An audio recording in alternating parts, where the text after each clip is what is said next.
Okay, so this episode, it's one I've been wanting to do for quite some time, especially in person. The guest is my brother, Dan. Reason being is we talk a lot about identity, purpose, finding out who you are, the importance of being self-aware, following a path in front of you versus forging a path that's your own, which I think is important when you do anything in life. But man, we went into some deep places in this episode. I learned a lot of things about him that I was quite frankly not even aware of. And I commend him for being as transparent and as authentic as he was. So I hope you enjoy it. From the business capital of the world, the Big Apple, New York's Middle Tennessee, it says here. Sounds riveting. Yeah. This is the Mostly Middle Tennessee Business Podcast, a podcast about Middle Tennessee business owners and professionals. Mostly. That's right. Thank you, Mr. Matt Wilson, for the big voice intro. Good friend of mine from long ago. Check his podcast out at mostlymarketingpodcast.com. Because that's what he does. He talks about mostly marketing. Mostly. And here we talk mostly about Middle Tennessee business owners, professionals, entrepreneurs, and all that fun stuff. Occasionally we go outside of that purview just to, because it's my podcast and I'll do what I want. And that's that. So this is a video audio podcast. Check us out at MMTBP.com if you want to watch it or listen to it. Everything's right there. MMTBP.com, including a link if you want to be on the show. Hit it up, let us know, and we'll get the conversation going. Just make sure you're from this area. I am your host, Jim McCarthy, with JimMcCarthyVoiceovers.com, and it's your show.co. And today, talking about siblings and fun stuff like that, because I've been looking forward to this particular podcast for quite some time with my very own brother from the same mother, not from another mother, Dan McCarthy. Welcome to the show, sir. Welcome. Thank you. Before you gave me no forewarning of what this is, so that's right. We're just going. I'm going to follow your lead. You follow my lead. I will follow your lead, and you just answer the questions as they're asked to you. Okay. We'll have a conversation. Yes. It is a free-flowing conversation where tangents and rabbit holes may happen, but eventually we get back to the main timeline and continue forward. So it's just a real conversation. Okay. That's what I like about it. I'm sure you've listened to every episode. How could you not know this? Right? Right. Well, there you go. Tell me about yourself. I practice law and play music. Yes. That's what I do. What would you prefer to do full-time? Full-time? Full-time. Play music. Yeah. But I mean, law is coming handy for you. It's been practical. Pays the bills. It does pay the bills. Pays the bills. Yes. Yeah. Do you remember the moment that you wanted to become an attorney? Yes. It was that apartment on Lake Avenue? It was. And it was the landlord that was giving you a hard time? It was just before that incident. I think I told you that story. You did. But, the listeners when don't I went know to what inspired you to become an attorney? I mean, because it's a lot of people, I think, fall in love with the notion. Maybe there's a romantic notion about being an attorney. You see them on TV, all that kind of thing. For you, it is an actual event that revealed to you your ability to, I guess, intellectually, legally argue. Correct? Well, we didn't come from a family of lawyers. Right. There were no lawyers in the family. Right. Parents. Tradesmen. Yeah. Dad never went past, the 8th grade. Right. Mom, we think, graduated from high school. So no one went to college. No one was a professional. And I remember I was in my junior year of college and I was trying to figure out, I'm about to graduate college. What am I going to do for the rest of my life? Right. I had no idea. Mm-hmm. I wanted to pursue music, but I was dissuaded from pursuing it for other reasons. Well, let's get into that because, that's something of that generation that we were both told, hey, what was the thing they always said to us? It's a hobby. And that, have something to fall back on. You need something to fall back on. Right. That's right. What were they so afraid of? Not making a living.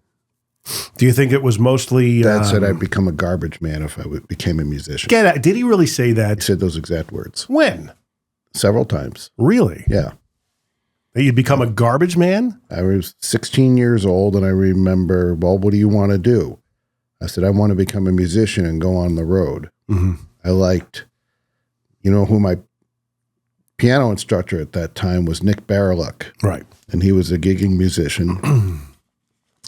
And I loved his lifestyle. I loved how well he played, and he got to play in different bands, and he was traveling. And that's what I wanted. Right. I wanted to pursue that lifestyle, and I even applied for music school, including I think I got an offer of a partial scholarship to the Berklee School of Music. Mm-hmm. And Dad was not into that. They never did that too much. I think they were just trying to get me graduated. I don't know if they gave up on me. But do you remember the day, even going back further, that you realized, because you were so hyper self-aware about your ability to pursue music and the piano. Do you remember what that moment was for you that you realized, man, I need to play that? Well, that was when I was a kid. I know. That was when, Dad brought home that player piano with the stained glass doors and the electronic and the rolls, the old-fashioned rolls. Mm-hmm. And one of the rolls he had was called Boogie Woogie. Mm-hmm. And I just fell in love with it. I loved how it played. I loved how it sounded. But we had a piano before that. Yeah, it was Grandma's piano. But wasn't it she played it and then she kind of sparked something in you? Well, yeah. My Grandma used to live in Mount Vernon, New York. And I remember as early as 3 years old, Grandma would play the piano, and I would go up to her and I said, Grandma, will you play the piano? Mm-hmm. And she would play it. And I was just fascinated by the sound that came out of this box with these keys. And I'd sit on the floor Indian style watching her play and I'd marvel at it. This is in Mount Vernon. Mount Vernon. This is pre-me, I guess, or maybe I was. I was 3 years old. You were not born yet. I was not born. Maybe pregnant. Yep. Yeah. And I think when Grandma then decided to move to Florida, she decided to ship her piano up to where we were living in Connecticut.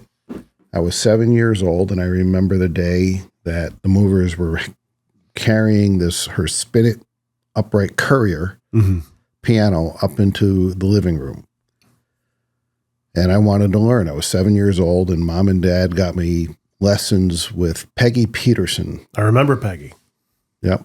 Yeah. You weren't too into those lessons, from what I recall. It turned out the piano was not as exciting and fun as I thought it was. Right. Because it took work. And the first book I had to learn from was the Alfred piano book for students and learning. And it was tedious because I had to practice.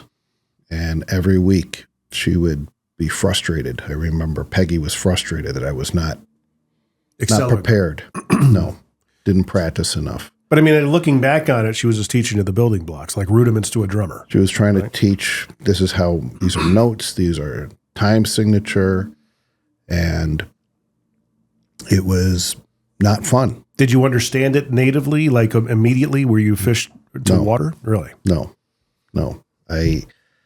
I had to work. I remember Mom was, Dan, it's time to practice. You better practice. You got to practice. It's time. So that's interesting because I always thought you just had a fervor for, I want to learn later. This. Okay. That came later. And I remember when I was 9 years old, after 2 years, I think Peggy went to Mom and Dad and said, listen, your son's not progressing. Right. He doesn't seem to have an interest in it. I'm not sure he even has the aptitude for it. I just feel guilty for taking your money each week. Right. And I remember Dad says, kid, if you don't want to play the piano, you don't have to play it. Right. I don't want to continue paying for lessons if you're just wasting them away. Right. And I remember looking down at the floor, feeling I was disappointing him, but said, I don't want to play it. Mm-hmm. It's not for me. So you gave it up for a few years. I gave it up. How the hell do I not remember that? I don't know. I was really young. So I was 9. You were 5. I was 5. So probably right about that time, getting long-term memory. Yeah. What little of it I have left at this point, but Yeah. So about 2 years you put it down? To put it down. And during that time, Dad took it upon himself. He sold Grandma's piano and somehow came home with this big upright player piano. That I remember. And I remember him saying, well, if my kid won't play the piano, I'll get a piano that plays itself. Right. So for those of you who are listening, when we say player piano, you literally, because that's such a foreign concept now. Mm-hmm. Not many people know what a player piano is. You would literally have these paper scrolls, Yes. and you had one that would take it like a take-up roll. Right. And it was powered by air compression. And whenever there was a hole in the actual spectrum, there's a whole bunch of holes in this copper thing that the paper went over, and then when it had a release, it would trigger that particular note in the key. So Right. every single hole correlated to the notes, the 88 notes on the keyboard. Right. And it would play all sorts of stuff. It was very fascinating to watch because you could see the holes coming down, and when they hit, I mean, even as a child looking at that, it was something that was like, that's kind of cool. You know, who the hell came up with this? Well, the piano used to be like the staple at home. So it used to be the main entertainment center. And player pianos, as I understand it, were really popular in the 20s and 30s. Right. That was an old piece of furniture we had. It was very old. It was an antique. It was rebuilt. I think Dad was installing a phone system for whoever had this thing, and Dad did a barter. Yeah. I think he exchanged a phone system for this piano. Right. And that's he had it brought home, and he would I remember Dad would sit for hours. He got all these QRS rolls. Yeah. And put them in there. And he had show songs and Boogie Woogie and all Chicago. these different Chicago, all this stuff. And he was just fascinated. And one of the rolls was a lot of ragtime, like Scott Joplin rags. Right. You know, pineapple rag, maple leaf rag. And that sparked my interest again, because I would sit there and try to copy the notes. Mm-hmm. I'd watch the patterns on the keyboard, and I started playing, and they noticed, and they said, well, do you want to play again? Right. And I said, I did. And to their credit, they said, well, okay, do you want to take lessons? Are you going to put your time and effort into it? I said, yeah, I did. And then Mom and Dad got Nick Barilek, who was... He was the next teacher? He was the next teacher. Really? Yeah. He was and all he would do is just sit at the piano, and he would just go, and I just watch his hands in amazement. I had no idea what he was doing. Yeah. But he did a lot of that, and he really drilled down theory, and I remember feeling like a moron at almost every lesson with him, because he was trying to teach. Who was that? Who put that on you, though? Was that you? I mean, I remember Nick. I can't imagine him making you feel that way. He did, because Really? he was trying to teach theory, how chords were put together, jazz complex chords, and there was a mathematical process of how it was done, and I just wasn't getting it. Mm-hmm. And I remember it was really, really hard to understand it. He was playing all these different seventh and sixth and flat nine chords and teaching me how to do this. And it was a completely different way of thinking. It wasn't just playing the piano. It was going through all these math combinations in your mind.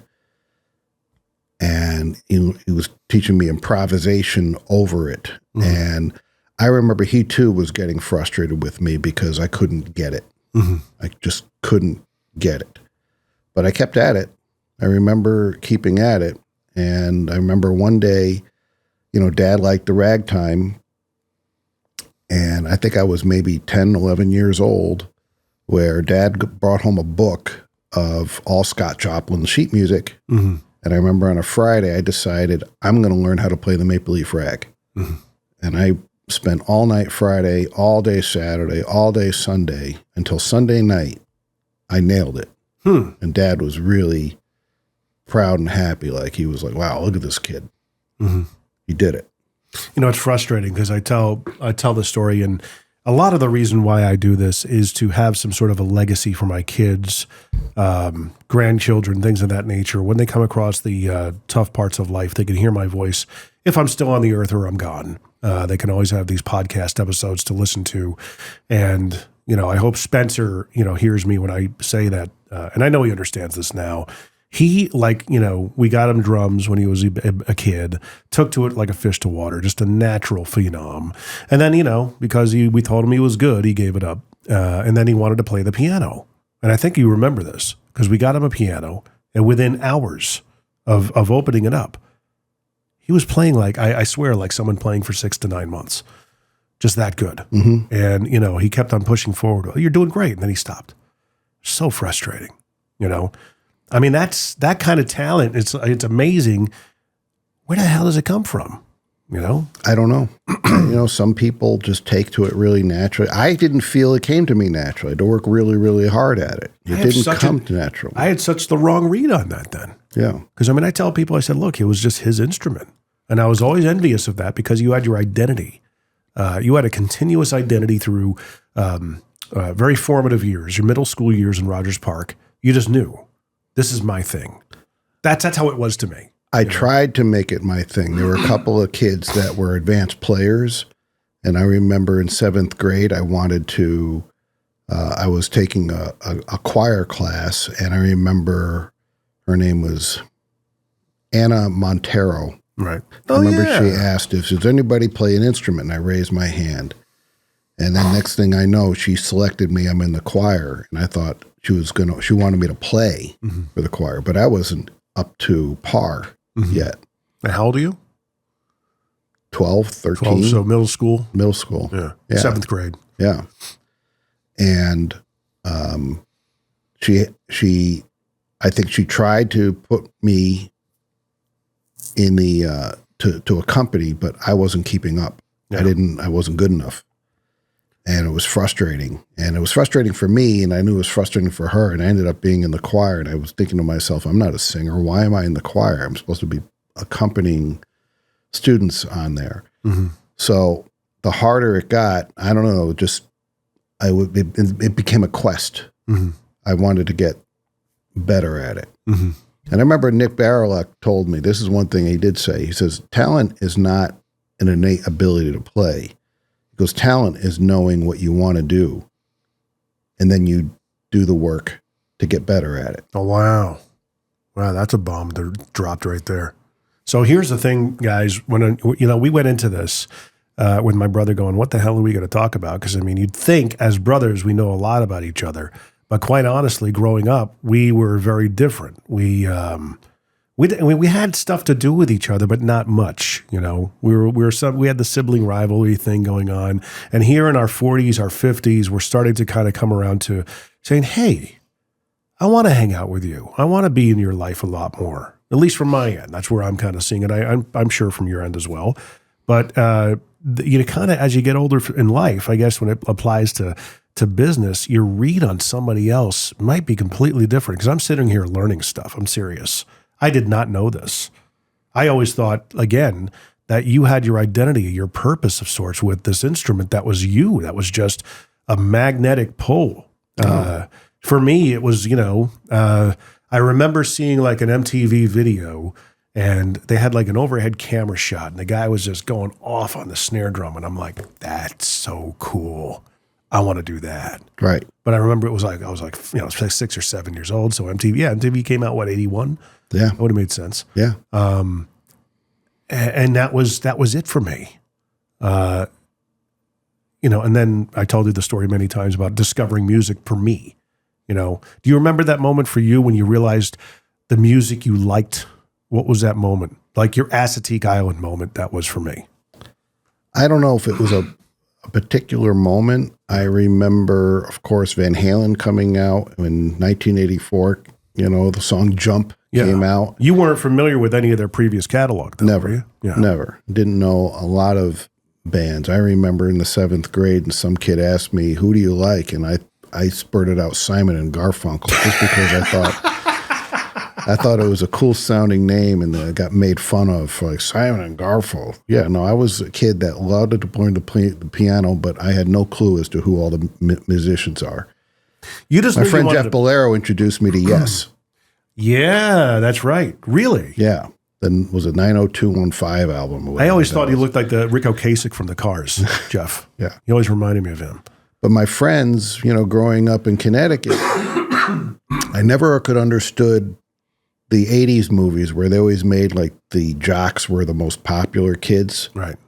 In my school growing up, in junior high school and high school, it just seemed like that the band kids were the popular ones. Mm-hmm. Everyone looked up to the band kids, and there were a few kids I remember, like, oh, Tom Morris, he's the main piano player. Gosh, these names. Okay. I forgot about him. And then there's a Seth Weinreb. Oh, he's an awesome piano player. You know, you can never play like him and that kind of thing. And so I was always second, third string where I was not selected to play and always just made to feel inferior. That was not good enough. It's so, man. There, you asked about the headphones and the microphones. I swear these things have a way to elicit these stories out of people. You get vulnerable, right? When you're hearing your own voice in your head. And I do it all the time. It's my crutch. But it's amazing to hear these. I forgot about that name, Tom Morris. Yeah. I remember you talking about him. Yeah. So when I was growing up, these kids were like gods walking around in school. Really? Yeah. Wow.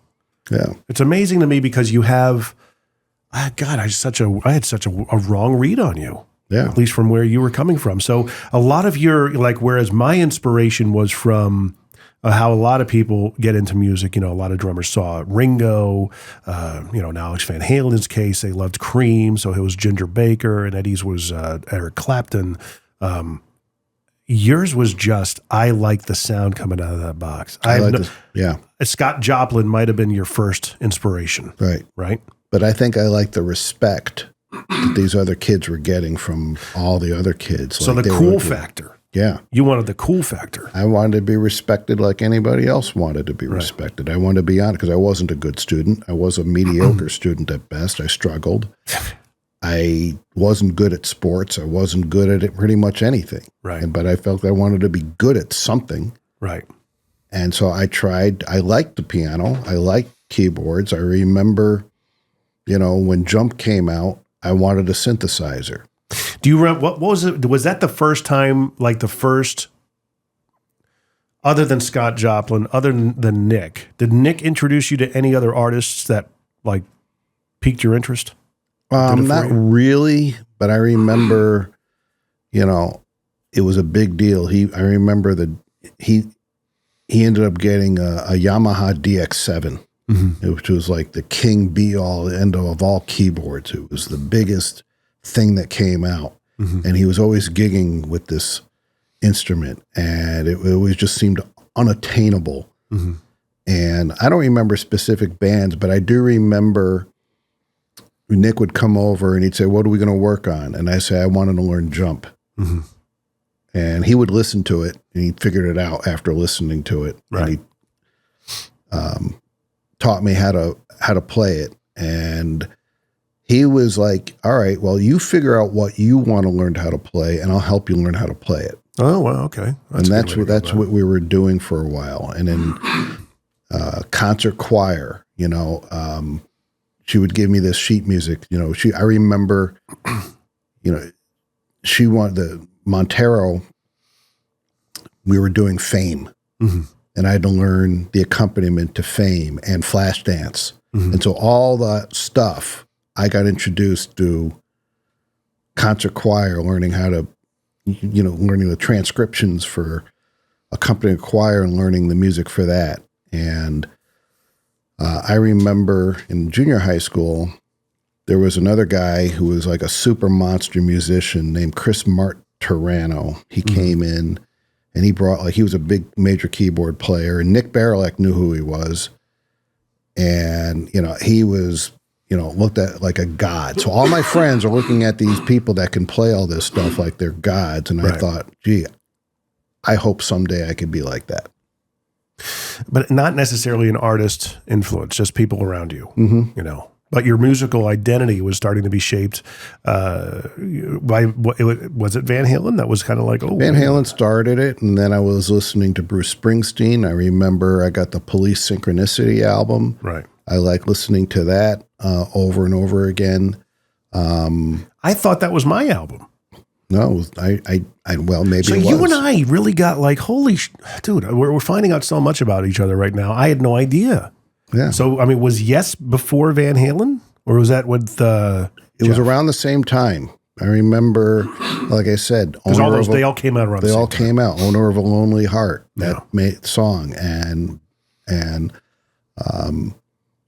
I learned, I appreciated that album, but the real breakthrough artist for me, obviously, was Bruce Hornsby when he came on the scene in 86, 87 with The Way It Is. That was the first pop song at that time that featured the piano as a main instrument, and not only one, but two piano solos that was more jazz influenced that became pop on the radio. Mm-hmm. The Way It Is, right. Mandolin Rain, great hits. Yep. Of course, Billy Joel. Yeah. You know, and learning how to play Angry Young Man, which was, you know, if I learned how to play that, it was like you had a feat of strength to be able to do that. I remember when I was either I think a sophomore or junior in high school, where Tom Morris was playing Scenes from an Italian Restaurant at their senior variety show, but he wasn't there that day. And they asked me to fill in at the last minute because they wanted to rehearse that song. So I'm sitting there playing Scenes from an Italian Restaurant, sight reading it, and trying to get through it. And the middle part was that big piano solo, which I had never played before, never practiced before. And of course, Tom was just flying through it at the time because I'd watch him play it. And they said, all right, well, Dan, you need to substitute it. And when it came to that part, the whole thing just fell apart. And I remember feeling so terrible and embarrassed and bad. Wow. Yeah. I'm still actually the newfound commonality that both you and I got, you know, fell in love with music through Van Halen. You know, I'm still stuck on that. Something I did not, you know, that was like a commonality that we were completely unaware of. Right. Just need to acknowledge that. So you have this, to you, a terrifying, humiliating experience. You're in front of a crowd. Yes. And, you know, but did anybody know you were hacking at this for the first time? I think they knew it. But it was like, they were like, why can't you finish this? You know, we can't wait to get Tom back. Somebody knows what they're doing. Right. Man, at the things I had no idea, man. Yeah. And I sat there literally looking at you, man, that must be so cool to have that thing. Because as you remember, I did express interest in a musical instrument, and I told our mother. Yep. And she said, no, they're too loud. Drums are too loud. Drums are too loud. So let's get you a saxophone, of all friggin' things. And, you know, I was excited about it because it was new and shiny, literally. Yeah. And I think you learned to play the theme from the American MasterCard. Express commercial or something. Yes. I learned how to play a commercial jingle. MasterCard International. And you wanted to play the cello. Right. Just for the purpose of playing the Jaws theme. That's it. 2 notes. That's it. Yes. And off to the side, you can hear her kind of giggling in the background. Dan's girlfriend, Anna. Hello, Anna. I don't know if she wants to be on. We could bring in if you like. She's bashful. So, but a lot of this, I'm glad we're having this conversation because it's so new to me. I'm serious. I had no idea how you're perceived, how people see you. I mean, are you surprised at this, that I'm having these kind of a revelation? Did you think I knew? I don't know. I didn't think about it whether you knew or didn't know. I mean, it was the first time I joined a band. Right. I think I was 13 or 14. I joined a band with a guy named Joey. Oh, yeah. He was a drummer. Drummer, yeah. And he introduced me to Survivor and Madonna. And I was learning to play songs. And Nick Barilek, with another musician, a friend of his, kind of formed the first rock band camp before it's even time. Wow. And he put me with these other guys. I remember Nick would pick me up at the house and drive me to some other guy's house. And we were supposed to be playing stuff. And I was introduced to Stairway to Heaven and all these songs. And Nick and his friend were trying to teach like kids, okay, here's how you play in a band. Right. Here's when you're a piano player, okay, you're focused on your piano parts. You don't play bass. You have a bass player now. So your left hand is just used to play chords. You don't have to play bass parts. Otherwise, you're going to double the bass and you muddy the sound and you're going to get busy in that. And so it was an education on how to learn how to play with other musicians and learn the language of interacting in a band. Wow. again, something I remember Joe, and he was such a cool guy because he was a drummer. He was a drummer. And he had electric drums. Yes. The Simmons kit.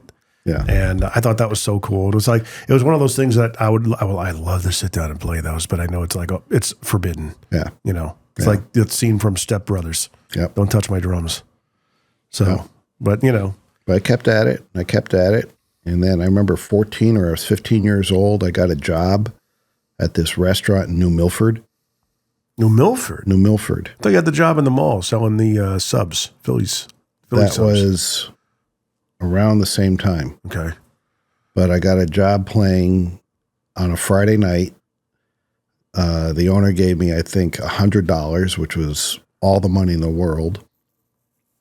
And I'd come in with all these music books, and he'd drop a microphone in this old upright piano, and I was in the bar, and it was playing throughout the restaurant, and that lasted for about 9 months because I didn't know enough songs. All these people would come and say, "Do you know this? Can you play this?" And of course, I didn't know anything. Yeah. All I knew was the roughly 18 to 20 songs that I had learned by then and was still reading by sheet music how to do it.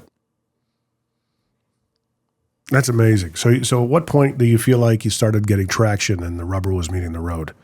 I think when the Hornsby album came out, when Bruce Hornsby hit the scene, that's when I got his there and really learned how to technically play, because he was like the most technically proficient player that I liked. Yeah. I mean, I was aware, of course, of all the classical people, Mozart and Tchaikovsky and the real serious players of that age, but Bruce Hornsby, for me, was the modern day equivalent of, wow, this is a real player. This is a piece of art. This is a piece of art. Yeah. It spoke to me. Because, I mean, a lot of the Van Halen stuff, you had I'll Wait on that album. You had, but it was mostly guitar heavy songs, which is what Eddie is known for. Yep. But intro to 1984 and then into Jump. Right. And then I'll Wait, which was all made on the Oberheim OBX. That was the OB8. Was that the OB8? The OB8 came later, but it was reported that he actually recorded it on the predecessor to the OB8, which is the OBX. Right. You actually see, if you watch the Jump video, there's a scene where Ed is playing the keyboard solo, which I do remember you, because our rooms were next to each other, and you had like a massive keyboard setup, or at least you were on your way to that setup. We all remember with the PA system inside your bedroom. Yep. And you had the L-shaped keyboard array. But you spent, dude, I remember that. You were hours, days, weeks, months getting those fingers dexterous enough to do the, and does that seem like old hat to you now? It's like, is it easy? To do, well, yeah. It's well, of course it's nothing to play that today, but then it was tough. It was the coolest thing in the world to be able to nail that. Right. Even I try to sit down at the piano, and I have no business playing the piano. I know how to play Jump, because I think you taught me. It's just a 3-chord, 3-note chord. And, that's right. But I can't play it up to speed or with the cool factor, It was cool. Everything about that song was cool. It was a sound that no one heard before. Yeah, that gritty synth. It was called it was a brass sound with the frequency turned up to the highest level, the envelopes made the way. It was just a very unique sound that no one ever heard before. It's kind of the same thing of the Mark Knopfler guitar sound from Money for Nothing. No one ever heard that particular guitar tone before. That was really interesting too. It's funny. I'm thinking that Dire Straits doesn't play into this, because I don't know if you were a fan of theirs either.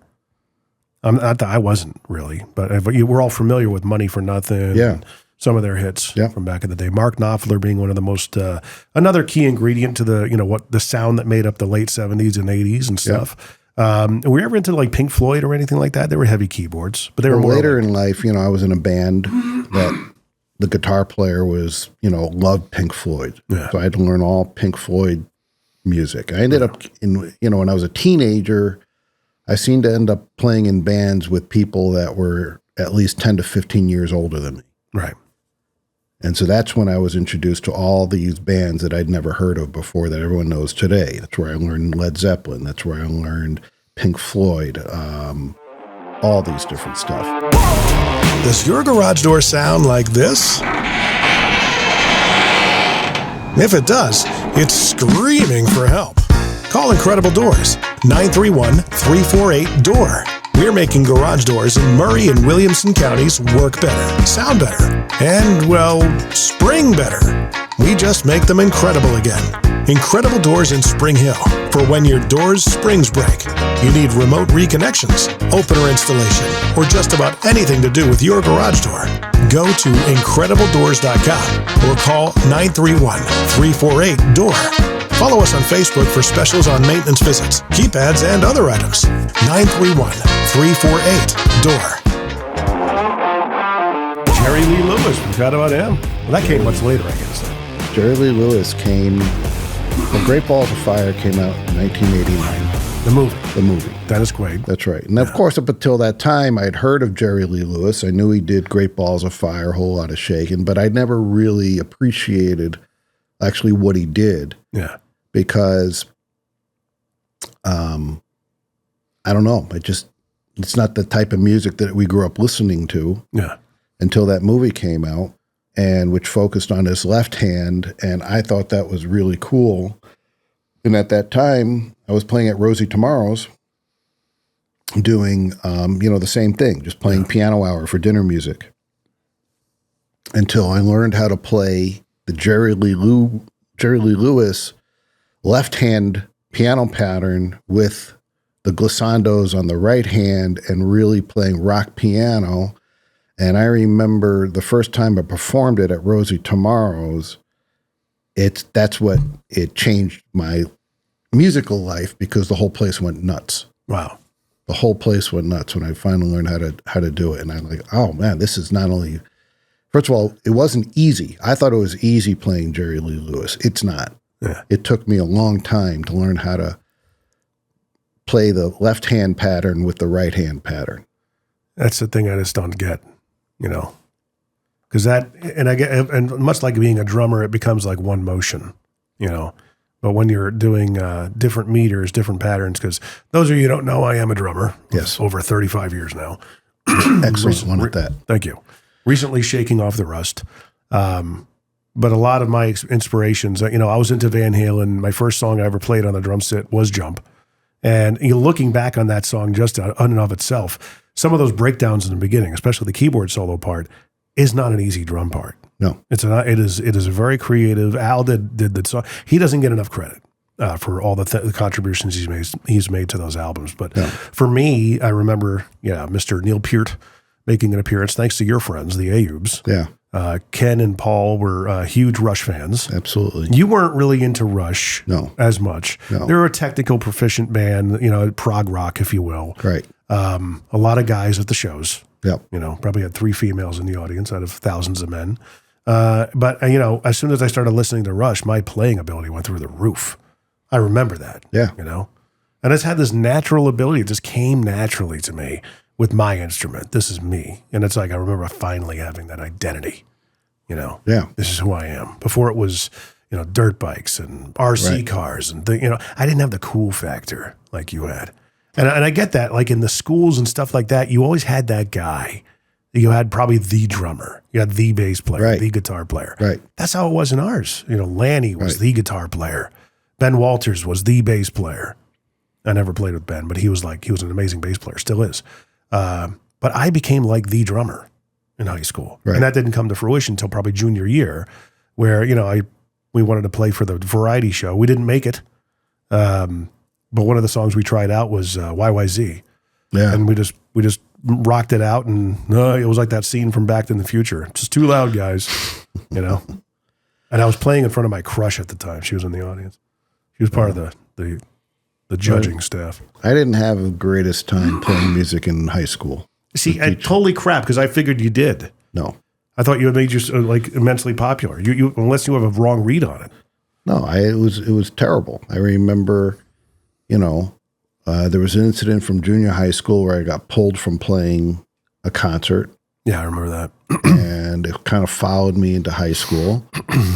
And I remember, going to high school in those days our high school was grade 10 through 12. not 9 through 12, so 10. So I remember being a sophomore, and on a study break, I would go into the choir room with a few of my friends and just jam on the piano playing these songs. Mm-hmm. And I remember this guy, Massoletti. Yeah. Who prick. Completely. I hope you watch this, you prick. Okay. All right. He came in one day, and I had a group there. We're having fun. Mm-hmm. And he says, "Why do you play that garbage? A freaking jackass. You play like garbage." What the hell's wrong? Well, who says that to a kid, for crying out loud? He did. And I was just shocked and embarrassed because he made me feel so small. Yeah. And, we know the rest of the story. That's when Dad came. Teacher. Our dad had a way about him. Yeah, he paid a special visit to Mr. Massoletti the next night, and where the police were called. Yeah. That was a parent-teacher conference where they wanted to we got to talk to this guy. And I think their intentions were pure enough that, like, okay, let's find out what happened.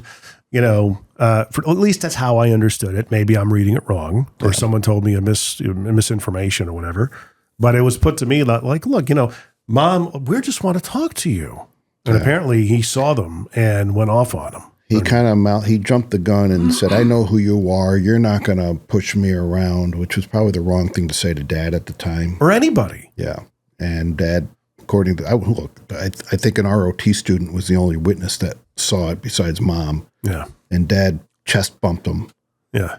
Up against the wall. I specifically remember Mom talking about how he had his fists balled up too. Yeah, he did. I think he belted him in the stomach, actually. Really? Yeah, because then he accused Dad of assault, and that's why the police were called. Right. And Dad, being Dad, when they're in the principal's office and they had the cop there, he said, "I want him arrested. He assaulted me." And Dad instinctively, he's from New York and the hood, and he says, "Are you kidding me? He hit me first." Yeah. And which Massoletti looked so incredulous, like, "What do you mean he hit me first?" And Dad, with a straight face, "He hit me first." Mm-hmm. And the cop had to say, "Well, it's a he said, she said situation." Yeah. Leave it alone. Yeah. Nothing ever happened of it. I don't know what you're talking about. Right. Our dad, the Irish mafioso. Yeah. And of course, the next day I'm in gym and word spread like wildfire throughout the whole high school. Really? Yeah. I remember saying, "Did you hear some kid's parent beat up the music teacher?" Were you aware of this, Anna? Were you aware of these stories? Kind of. You're finding out some things today, aren't you? Yeah. I didn't know what your dad did, though. Yeah. Oh, yeah. That's a story we never told you, I guess. Yeah.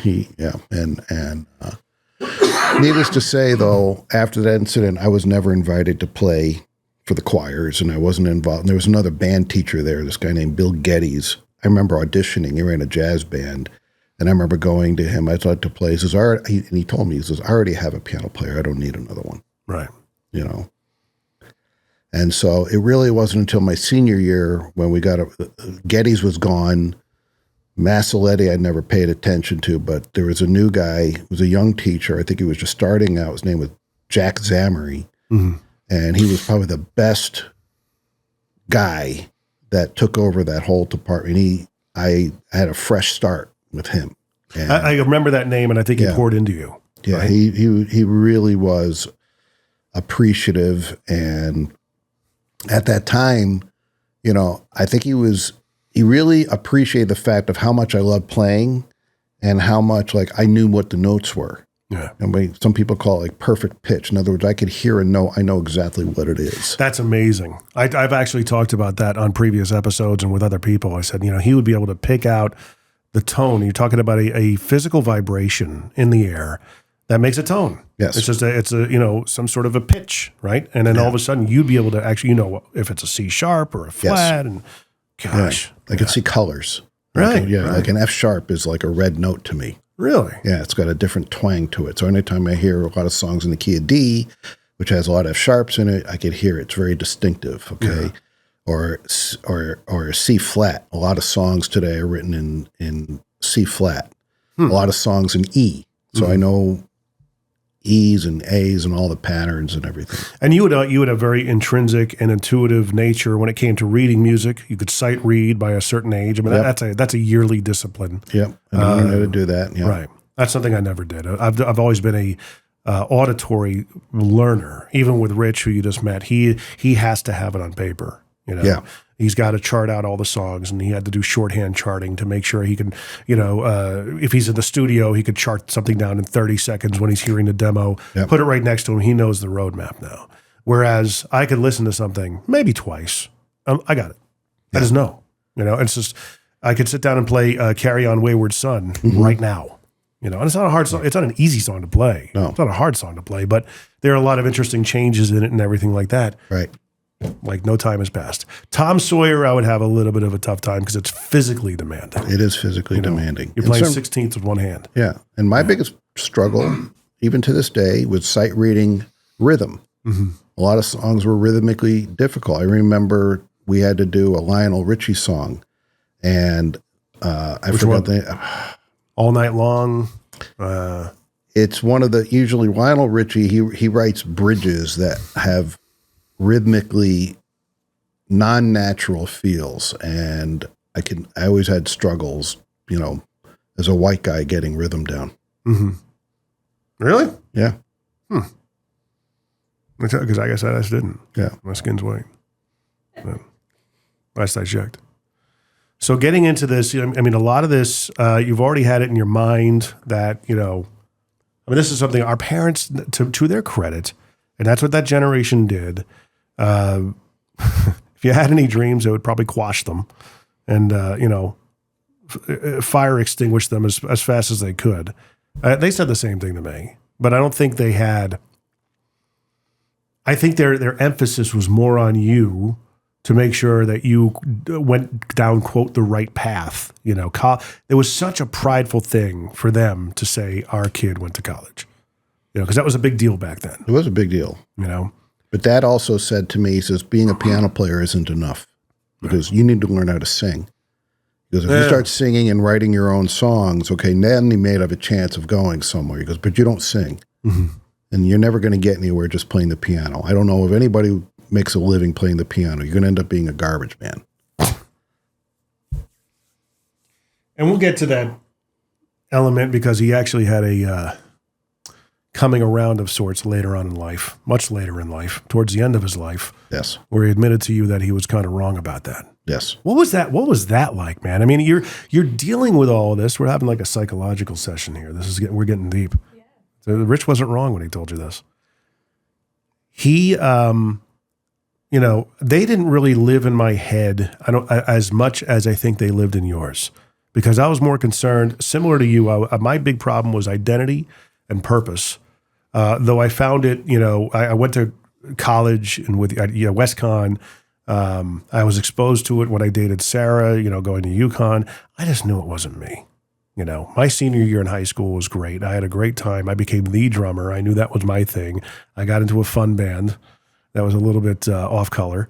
And we had a blast doing it. Yeah. But I don't think mom and dad, because I was a second child, they're like, okay, I've always felt that way. Let's just get him graduated, and it's like, I don't blame them for it.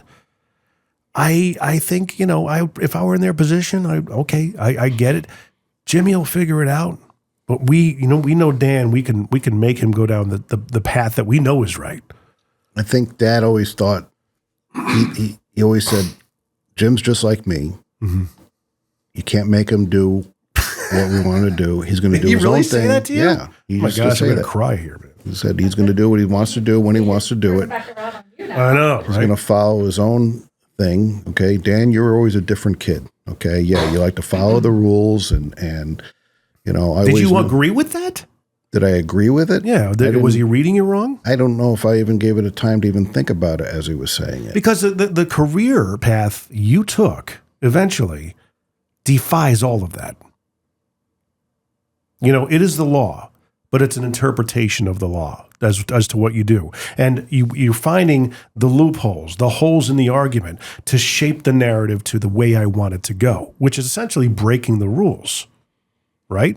Well, rules are always meant to be interpreted. They're not meant to be applied. Yeah, you could create a set of rules today that you think, okay, this is the way it should be. But there's always a new situation that comes along tomorrow that no one thinks about, or a new nuance. And okay, well, how are these rules that we created yesterday going to apply to this situation that we didn't think or can contemplate at the time they were made would apply now? Yeah.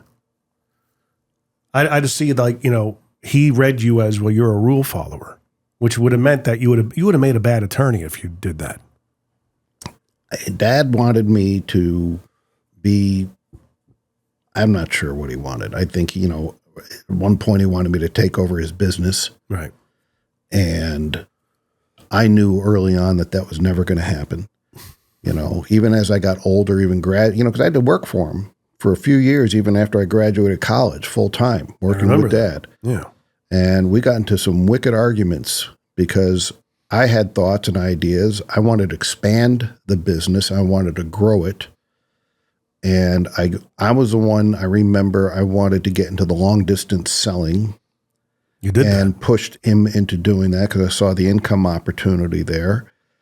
And he was kind of I think he was tired. Yeah. I think he was just used to how he did things. And I wanted to partner up with bigger companies so we can get bigger phone system jobs. I wanted to expand. I said, Dad, let's go to New York City and start installing down there. He never wanted to go to New York City. He thought it was, so there were a lot of things that it was just, Dad used to say all the time, look, there's a right way, a wrong way, and then there's my way of getting things done. And it was always his way. Right. He never did that to me. He never, maybe it was interpreted. He never actually verbalized it. I think, he dealt with me, I guess, how he was, because I was, I guess, very much like him. I remember that portion, that time in our lives. I think I was probably in high school. Well, yeah, you would have, if you graduated college, you said, so I was out of high school. I remember the Sprint era of you selling that. Yep. I didn't really understand it at the time. I just didn't have that kind of, nor did I have the interest. I was kind of similar to you. I was hungry. Yeah. I wanted, because I knew I wanted to go to law school at that time. You were feeding your inner Michael J. Fox from Family Ties. I don't know what I was Alex doing. P. Keaton. Yeah. But I remember it was an easy thing to... You kind of modeled him for a while. Maybe I did. Yeah, I remember that. Yeah, he had a little, kind of bro crush on Alex P. Keaton. I do remember that being I was probably young enough to have that solidified in my long-term memory that you had a little bit, you kind of idled him in his ambition, and I think you drew a lot from that character. But Dad wanted us to be successful. Sure, yeah.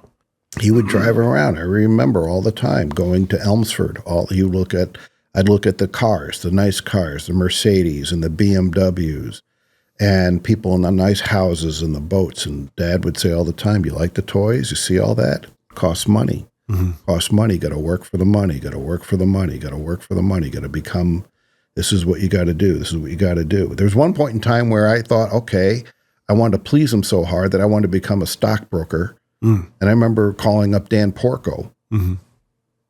How do I get in the financial services? I want to do what you did. You made a lot of money selling whatever it is you did. I want to do that. Dan Porco was a family friend of ours that we knew all our lives. And I never understood what he did, but I knew he retired young and he got bored real fast. Yeah. Because he got lucky in the late 80s because he got in the bond market. Right. And he made about probably somewhere between $4 and $10 million in a 4-year period. Right. When it was very easy at that time to do.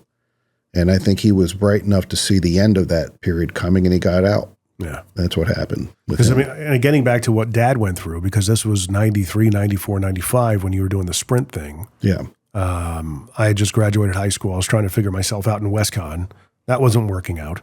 And I felt badly because, they were paying the tuition, and it was just, might as well set money on fire. And Dad, I think, was reticent because of what he went through in 90, 91. Yeah. I think it scared the crap out of him. He knew, I remember him talking about he saw it coming. And I think he knew his plan going into it. And it wasn't to expand. It was to contract, which is what he did. Your ambition didn't line up with his because he's like, I feel like I've been down this road. And the last time we tried this, it didn't work out. So and it was probably burnout. He was 50 some odd years old, our age. Yep. Can you imagine having to go back on ladders? I wanted to expand the business. I wanted to get us out of the garage. I wanted us to have our own building. I was trying, Dad, let's hook up with a partner. Let's get somebody with capital that can invest. Okay. He says, well, Toshiba won't sell us the big jobs. You got to be, I said, well, let's figure out a way to get hooked up so we can get the big systems. I wanted to, that's where the next level I wanted to push for. And he was reticent against doing that. And the biggest thing that I think I know I was instrumental in pushing was getting the city of Danbury phone system job. Yeah, that's right. That was the first time I learned about the concept of joint venture. Yeah. Yeah. And I remember there presenting to the mayor of the city of Danbury this phone systems where we would be putting the phones in every single municipal building. It was one of the biggest scores we got. And I did a lot of that job. Yep. And we hooked up with Anthony Rizzo to do the electrical contractor so that we would have the financial backing to get the phones from Toshiba. We had to do a lot of jumping through a lot of hoops. Yeah. Yeah. So, I mean, Rizzo, for those of you who don't know, I know a lot of people are listening here in Middle Tennessee. Think Lee Company, think Hiller, companies that size. Rizzo was and still is in the majority of the Northeast, Connecticut, New York, New Jersey, like the electrical contractor. Yeah. They do all the big state jobs, street lights on the highways, those kinds of things, stoplights. Right. They're a union shop. And I actually, for a season, you guys have heard me talk about this when I had my electrical experience. We went from working with my dad doing low volt and phone system work to actually our dad got out of the business. I think he saw that opportunity as just like, okay, this is my way out, and he was he jumped out of the plane at that point in his life and was piecing the parachute together, and somehow it all worked out. Yeah. Because of other situations in the family and stuff like that. But so Rizzo, I ended up working for their non-union shop, Nikon, right, and learned how to do the electrical trade to be dangerous enough to do what we're doing today here at J Squared. Right. So, but man, I mean, all of a sudden, the lawyer thing, I guess, hadn't happened yet. Well, the catalyst for that. I was still in college. Yeah, and I was a junior, and I was trying to figure out what am I going to do. And so I thought I wanted to go into real estate. I did read The Art of the Deal by Donald Trump. Mm-hmm. And I thought that was the biggest thing. And I thought, okay, I want to become a real estate developer. Right. And so there was a local attorney in town that was giving a real estate seminar, Alan M. Barry. Oh, yeah. And Associates. Yeah. And he was giving, how. And I remember staying up late at night watching shows like Tom Vu. You can become rich too. That was Don Lapre. Don Lapre. That's right. Okay. The Making Money System. Yeah. And so I signed up to go to this real estate seminar, listened by Alan Barry. And I walk into, it was at a hotel. And I walk into the room and I see his banner, his name on the wall. And it said Alan M. Barry, attorney at law. Mm-hmm.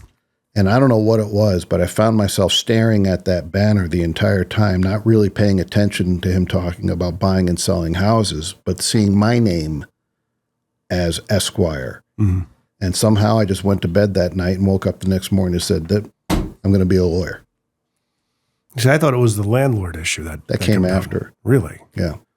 So you had, again, something I had no idea. I remember you had a relationship with Alan Barry for a season. Yeah. Or maybe mom did, or... Yeah, one of her many accidents that she allegedly had. Gosh. Yeah, we're putting that out there. Yes. So Alan Barry was a major catalyst into you starting to think in that direction. Yeah. And lo and behold, you get an opportunity to flex your muscle in that area. So yeah, I was living in an apartment, in an attic apartment. The roommate I had, his father, I think, was a real estate agent. That's what he was. He got us the apartment. But it was owned by somebody else. The house was owned by some old lady, and her son was a lawyer. And I remember coming home after work, and there was a bat flying around in the living room. Mm-hmm. And there were other things going on. And I remember calling him up like, there's a bat in the attic, and I got a flippant response. Well, it's not our responsibility. Go get rid of the bat. Mm-hmm. And I just knew then, I'm not living here anymore. Yeah. And that's when I moved out and broke the lease. And as I broke the lease and found a new place, I found out that I got sued. Mm-hmm. That's what happened. They sued me for breach of the lease. So I didn't know what to do about it. I had to defend myself. And I just started looking up the law of landlord-tenant in Danbury in Connecticut. And I found out that before you can lease a new apartment to anyone, a landlord is required to get what's called a certificate of occupancy. Mm-hmm.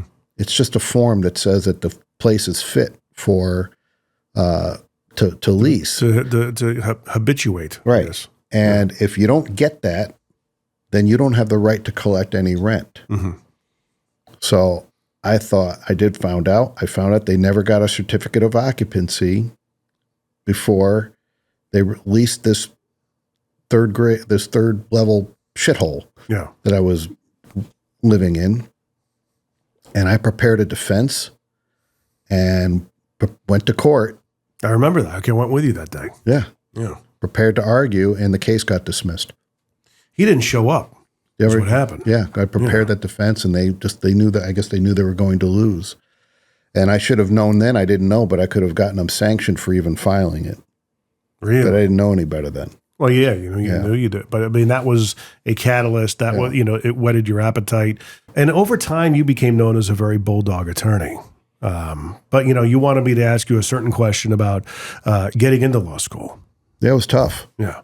So it was, I graduated in 1993. This is around the time when LA law was still popular and everyone wanted to become lawyers. Right. And so all the movies were coming out. You had A Few Good Men. You had The Firm. The Firm, Pelican Brief. Yep. Right. And so, lawyers were becoming really popularized. And so I applied to law school and had a really difficult time. I applied to like 12 law schools. And the one law school I really wanted to go to was the one in Quinnipiac, Connecticut. Yeah. Because I wanted to stay home. And one school I applied to. Which again is odd because you wanted to get the hell out of there, man. That's how I saw it.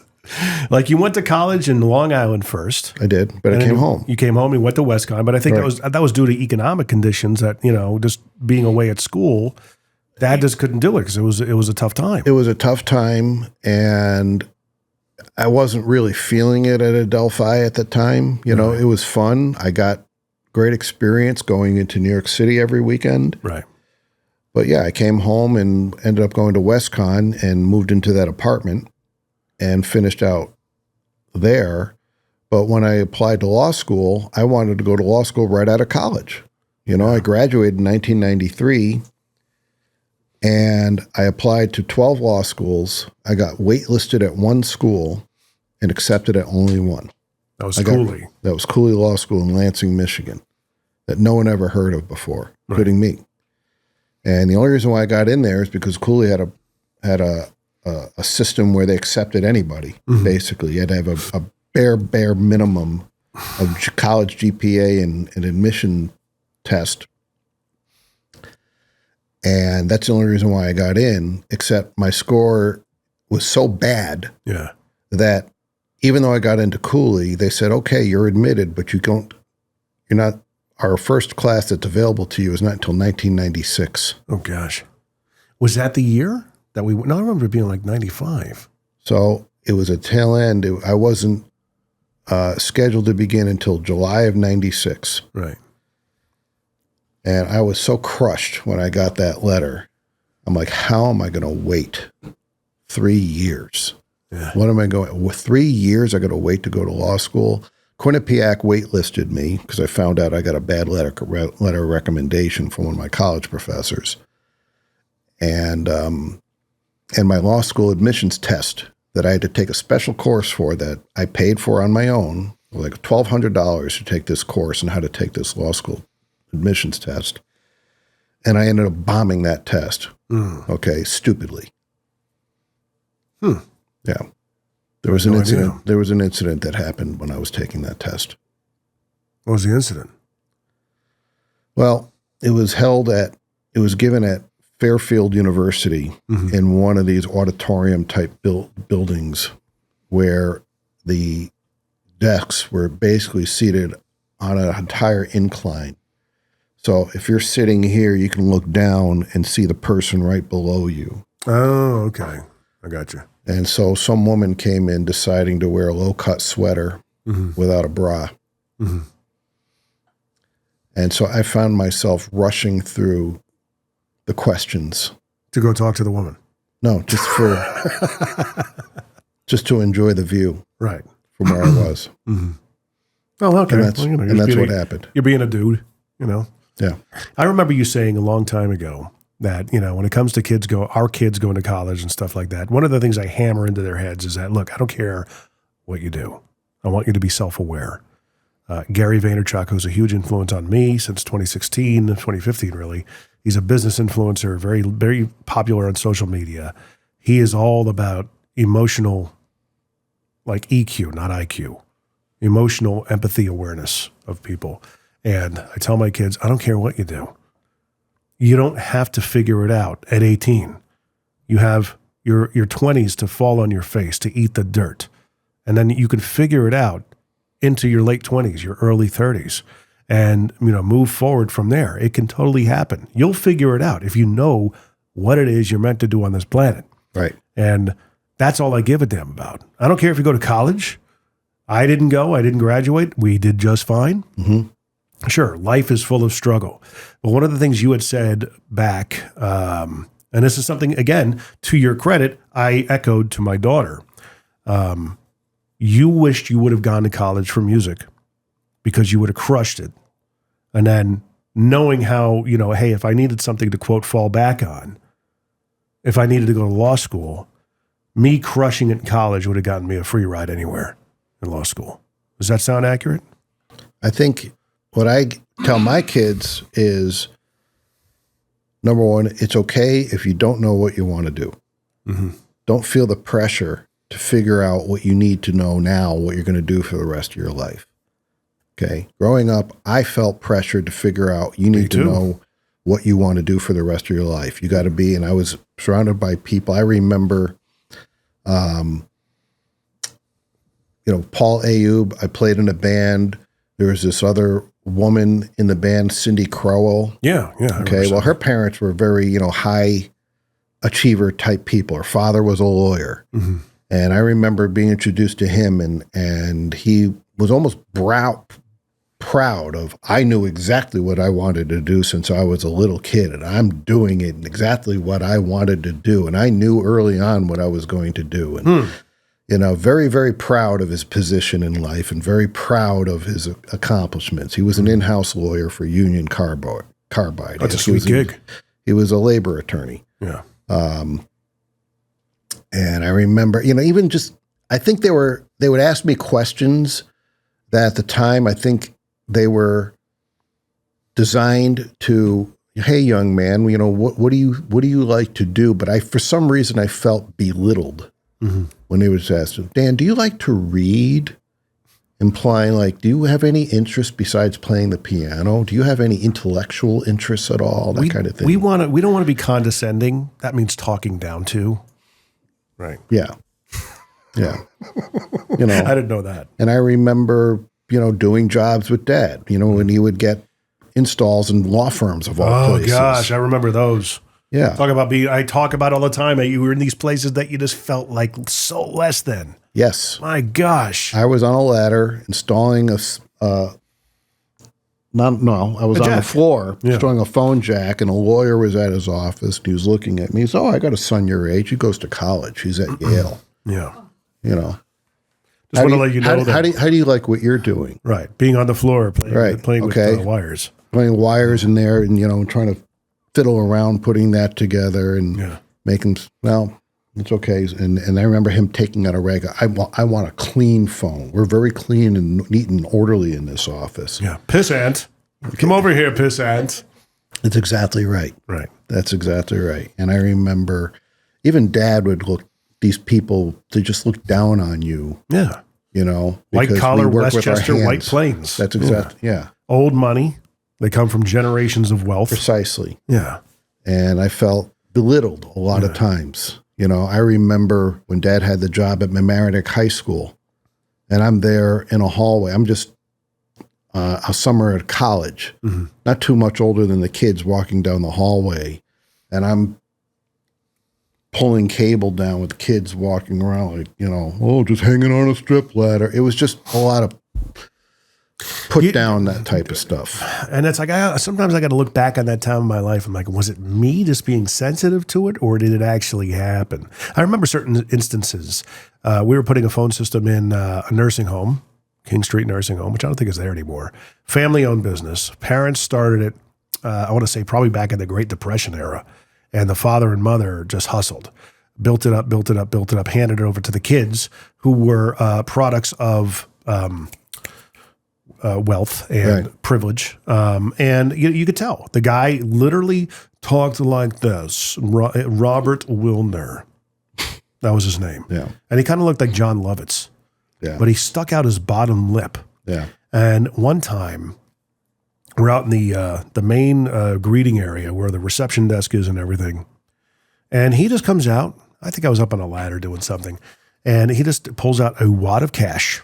It had to be probably $3,000. Yeah. Just a wad of hundreds. And he's just in front of everybody, folding through it, just counting the money and just to put it back in his pocket, making a show of it. And you know me, I didn't exactly hang around with some, people of good repute. So there was a point in my mind. I'm like, dude, I know your address. I'm in your office. I see personal documents. I know where you live. All I have to do is this guy leaves every day at 5:00. Go meet him at this address. One phone call, he won't have his $3,000. He won't have his $3,000 anymore. Yeah. You'll be $3,000 richer. I never did that kind of thing. But yeah, the thought crossed my mind. You'll never do that again. Yeah, we grew up with a lot of that. Remember Andy Levitt?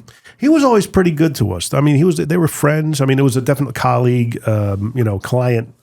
But there was an vendor. air of superiority that he conveyed over Dad and us. And I remember putting in the phone system in his home. Mm-hmm. And he was being very particular with Dad about the phones that were going into each one of his kids' rooms. Right.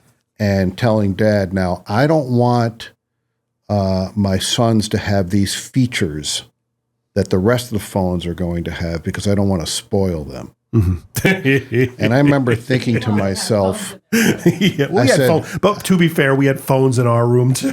No, not at that time. I said, Dad, I said, how are these kids not being spoiled for not having features? I said, we even have a phone in our room and you're a phone man. It's a relative, concept, Yeah. He was trying to do the best. He knew he was spoiling his kids just by the proxy and the nature of how they lived. Right. But just the simple say, don't give them these other type of features on the phone system because I don't want to spoil them, was the ultimate act of displaying I'm very successful and I'm able to provide these things for my kids as you're, and I see that, I think I learned to hate that profession or that business precisely because of that era of. How do you see it now, though? Do you see a lot of these blue collar guys are kind of laughing at everyone because, they're killing it. They're crushing it. We need them. They're killing it. I'm such a proponent of the trades right now. Yeah. Such a proponent. Okay. I think plumbers are killing it. Any tradesperson is killing it if they know what they're doing and they're good at it. There's no shame in it anymore. There's no looking down upon it. I think these people are more admired now today for knowing how to work with their hands and produce something. There are guys that are electricians. His name is Tennessee Electrician. I think he's in East Tennessee. He's got a following of 500,000 people on Instagram. He sets up a camera and he'll run some wire, roughing in a house or maybe dressing up a box or something like that. And it's like an art form. When you see a good an electrical panel that's done right. Yeah.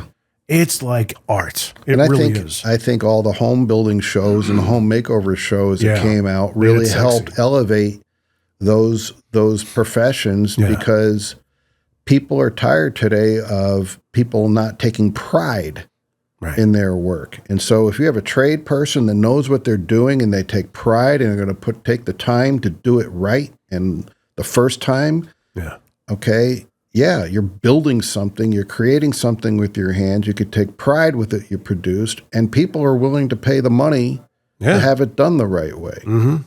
Yeah, it's amazing. And I think there's definitely a turning of the tides. I encourage a lot of kids. Anybody that will listen. If you want to be I told Cammie that. If you want to be an electrician, I don't care. Yeah. Look, if you want to go throw trash, that's actually a decent money. Okay. Yeah. They make really good money. It's whatever makes you. I tell my kids all the time, do not follow a profession or go into something because you think you can make a lot of money at it. Right. If that's what you think, if that's the only reason why you want to become, like Kara is now talking about becoming a veterinarian. Mm-hmm. Okay. I genuinely think she's doing it because she loves it. That's what she wants to do. But the one thing I've tried to instill, which is the opposite of the way we've been raised, was whatever it is you do, make sure you love doing what you're doing. Or at least you feel like you have purpose in it. Yeah. You got the purpose aspect of it, because there's so many people. Dude, there's something that you did say to me that lives with me for years. And I think it was when I was working for when I was working for Nikon. Not a knock against them. They were a great company. They were very good for me, good to me when I worked for them. It just wasn't me. It wasn't my thing. I knew radio was my future. I got a taste of it at WXCI in WestCon. But I also knew it wasn't exactly the highest paying gig. So that was always made me kind of hesitant. So, hey, if I'm going to do this, I'm going to go to broadcasting school, which I did. And I'm going to go into television because I know that's going to pay better. Look how that worked out. I was waiting for my gig at ESPN after I graduated from Connecticut School of Broadcasting. Ended up putting my foot in the door at a place I swore I'd never work. And they allowed me to cut my teeth. But it was one of those things that you said to me while I was working for the electrician. He says, look, if you're getting up every day, this is something my brother said to me, and you're getting out of bed asking yourself, why do I have to do this again? That's never a good place to be. Stuck with me, buddy. I remember you saying that to me. It might have been a phone call. And it was like, God dang, he's right. And I said, this is the path I got to go on. I know drumming and playing music. I didn't know how to go about it. I also knew, I had that voice in the back of my head that it's not practical, Later on, meeting people like Rich Redmond and him becoming an integral part of my life, I kind of glad I didn't do it. It's not an easy life. If you're relegated, if you're not part of a band structure, you're a side man, it's tough. You got to find gigs all the time. Look at Kenny Aronoff, he had a great run of it with John Mellencamp, and then I'm hanging up. I'm done. Okay, what do you do now? Best thing that ever happened to him because he had major gigs and he's still playing into his 70s today with amazing people. But I just knew, I'm like, well, if I'm doing something, it's got to be fun. I have to want to do it. I got to like what I'm doing. Right. And man, when I got in the radio, it was like discovering the drums. This is me. This is what I was made to do. I felt like, being in I did on air, couldn't care less after a while. Loved the production room, loved doing the voiceovers, loved creating something that was just sitting on a piece of paper and bringing it to life. And see, that's your talent. Right. That was your light bulb moment. But imagine if they just fostered that. Jimmy doesn't pay attention in school. How often have we heard Jimmy? The two things: doesn't pay attention and is distracted and doesn't listen, always looking out the windows. What does that tell you about a kid? That the kid is thinking about whatever he's thinking about and let the forces of the universe go until he gets an idea that, I think I like that idea. I like what that is. And once you make that decision, that inspiration to decide what you want to do, then you'll do all the steps that it takes to figure out how to get good and competent at it. Right. How many of your friends, you see the people who did, like this happened to me, went back to visit Courtney's parents when they still lived in Connecticut. And Justin at the time was dating a girl that I went to high school with. Now he's married to her now. And she, like, going to her parties was like a class reunion for me. People that I never hung out with, but a lot of people that were a part of the preppy popular crowd, which I was not a part of. And we're all adults. We're all into our groove in our 20s, and we kind of put the past behind us. We're all cool with each other. I got talking to who was the class president of our class, Brandon Dodo. We got talking. What do you do now?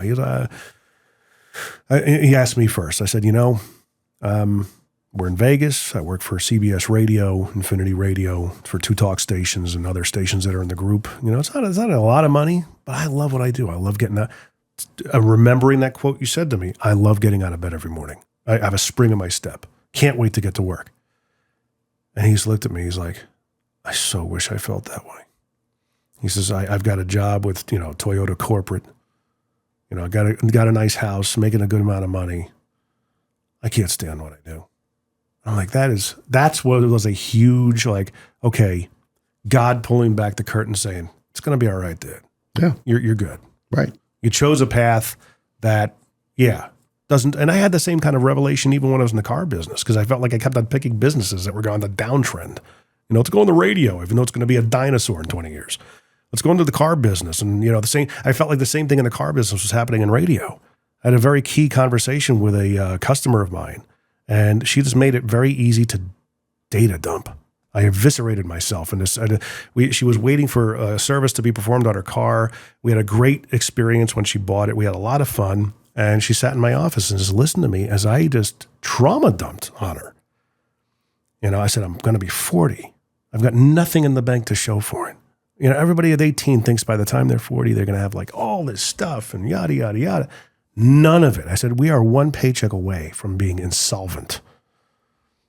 And she's like, well, what have you done? I said, well, my wife stayed home with the kids and blah, blah, blah. That's where all the money went. She goes, you are so hard on yourself. Another moment in my life that was like a file cabinet moment. I'm always going to remember you saying that. The way you said it, where you were sitting, everything. I said, thank you. Why do you say that? She says, your investment went into your kids. That's okay. You still have time to figure this out. That was a turning point for me. Huge turning point. Crazy. Yeah. Absolutely crazy. So, a lot of, as we wrap this up, because we're going on almost an hour and a half. You're a bulldog attorney. You've done it for a number of years. Yeah, you are. You're passionate about what you do. You have a caring, and it's like that sinking your teeth into these cases the way that you do. Not many guys do that. They kind of phone it in. You still, it's got to be wearing on you. That's, As you get older, it's not, the fun part is not as much there. Right. What fed that, though? What was driving that? I'm going to smash you into the freaking ground and hold you there. I think it's a constant sense of proving yourself. Wow. It's a constant sense of thinking, I need to say I exist, I'm worthy, I have something to say and something to prove. Yeah.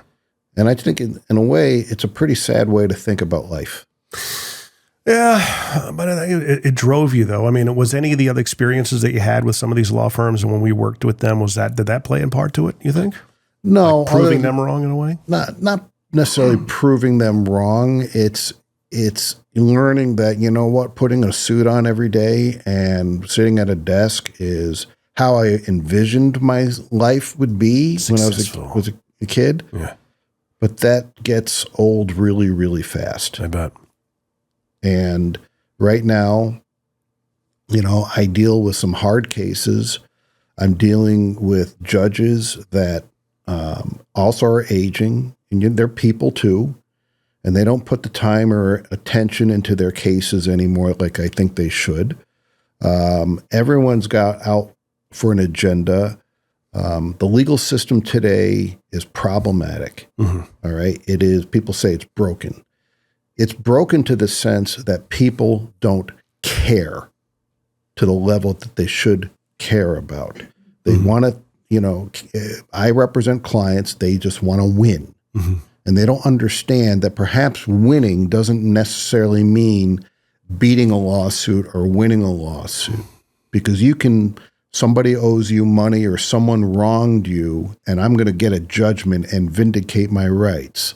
But in so doing so, you've just ruined a relationship with a person that you used to be in business with. You don't know how many other, casualties of destruction you've created by winning, because other people are watching you and how you litigate and how you act and things you say. Judges that don't take the time that they should to really understand arguments and read before and make off-the-cuff rulings without thinking of the consequences of how it affects people. If everyone took a little bit more time to care about what they're doing and what the end result was going to be, it'd be less of complaints in the world of how the legal system is broken. You talk about the left and the right, and the left thinks the right is evil, and the right thinks that the left is evil. The truth of the reality is that there's truth in the middle. All right. There are things that the left say about the right that are actually correct and true. There are a lot of things that the right say about the left that are correct and actually true. If people take the time to understand and just study up a little bit, and sounding like an old man lecturing here on a soapbox, I just feel that the legal profession and fighting and whatnot could be a lot better off for everybody involved if people just took some time to step back, think about what is their ultimate goal, what do they want to accomplish, and how to find some ground that, okay, advances some justice, gets you what you want, but it doesn't have to cost so much money and heartache and years off your life and energy and so on and so forth. That makes sense. It's almost like they have to have empathy for each other. Be nice to have if more people had that. Yeah. It's interesting to say that because it's right on schedule according to Pendulum. And you always hear me talk about that. So, and I talk about that. So at this particular point in human history, empathy is very important. We got to figure that out. Yep. And it's coming, every time we go through something like this in the course of human history, it has to have a calamity of sorts. And it's like clockwork. Every 80 years, we have a big calamity. World War II, the Civil War, Revolutionary War. What is it these days? I don't know. Right. We're recording this a week before the big election that everyone's concerned about and stressing out about and anxious about. I don't know. Maybe that's the trigger. Maybe by this time next week, we'll be singing a different tune. And I hope we're not. But with that being said, how do people find and follow you? You're at Butzel Long. Very interesting name. Butzel Long, yep. Yeah. Butzel. It's a firm headquartered, one of the oldest law firms I think it's actually the oldest law firm in Michigan. Butzel actually formed the big three. They were instrumental in creating General Motors and Dodge, as I recall. We have a huge automotive practice, litigation practices. We have offices in New York and Washington, D.C. We have multiple offices throughout Michigan. I've been there 5 years now. It's a great firm, great group of people. Nice. So if you guys are, you're basically, if you're in Michigan, you need an attorney for business, contracts, things of that nature, reach out to my brother, Dan. You're licensed up there and barred up there. Love to get you down here in Tennessee, as you know. Maybe open off a branch down here. You never know. Figure it out. You start a little thing down here. We'll help you out. I'm sure people think I'm sure everyone is thinking, boy, we could sure use another lawyer. That's right. Well, a good one, Yeah. You probably give people down here a run for their money. Well, that being said, we're going to cut it short here because we've gone a long time. So I thank you very much for being on and taking some time out of your visit. It's been fruitful. And of course, guys, as always, MMTBP.com. Go to that website. You'll be able to find all the past episodes. I had a great episode, Very Vulnerable, with Miss Pauline Joseph. That was from a few episodes ago. Great one to check out. I think they're all great. They're like my children. Some of them kind of stick out more than others. That's where I got really might be something for you to check out. MMTBP.com. Dan, thanks for so much for being here, pal. Thank you.